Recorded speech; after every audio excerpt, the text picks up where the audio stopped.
Mesdames et messieurs, une institution forte se construit dans la durée. Elle se construit grâce à une gouvernance solide, des ressources humaines compétentes et une vision claire de son avenir. Aujourd'hui, nous franchissons une étape importante dans cette construction. Nous dotons l'INSP de nouveaux outils de gouvernance et nous lançons un programme de formation qui contribuera à préparer la santé publique guinéenne aux défis de demain. C'est donc avec satisfaction que je déclare valider les outils de gouvernance qui ont été présentés à cette cérémonie et officiellement lancer les formations certifiantes en santé publique avec l'approche JAR et One Health. Je vous remercie.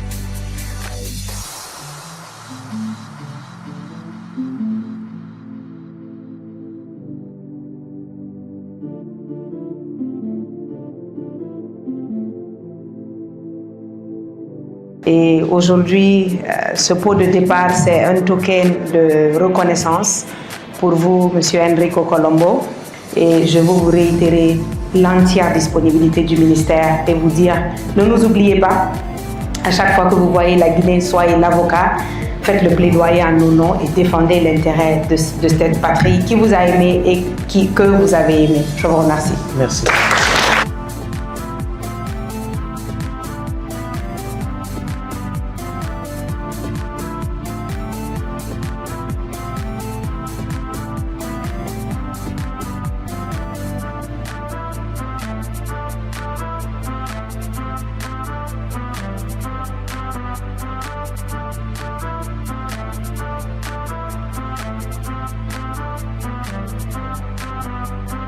Madame la ministre de l'Hygiène et de la Santé publique nous a reçus aujourd'hui tout le bureau de la Fédération syndicale professionnelle de la santé. Et là, le but c'était essentiellement d'échanger autour de la préoccupation montante au sein de la corporation de la santé, c'est-à-dire un objectif commun que nous avons, c'est l'amélioration des conditions de vie et de travail des travailleurs du secteur de la santé. Je me réjouis de recevoir ce matin la Fédération syndicale des professionnels de santé. Ce cadre d'échange a été l'opportunité pour eux de me faire part des préoccupations des agents de santé à tous les niveaux de la pyramide sanitaire. Et nos discussions ont porté entre autres sur la validation de l'avant-projet de loi portant sur le statut particulier des agents de santé, ainsi que les textes d'application qui sont aujourd'hui en cours d'élaboration au niveau du ministère de la Santé.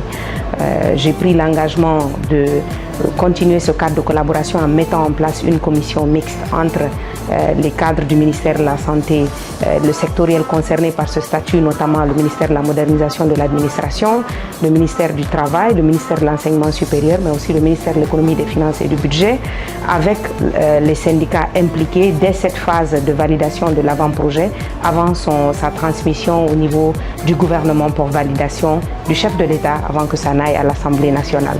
Au-delà du statut particulier, nous avons eu l'opportunité de discuter aussi sur le protocole d'accord qui a été signé en 2018 et le ministère de la Santé avait pris des engagements alors pour améliorer les conditions de travail des agents de santé et dans ce sens aussi une commission mixte est mise en place pour faire le point d'étape sur l'application de ces engagements de l'État et voir comment très rapidement mettre en œuvre les actions qui y sont inscrites pour pouvoir améliorer de façon substantielle les conditions de travail des agents de santé dans tout le pays.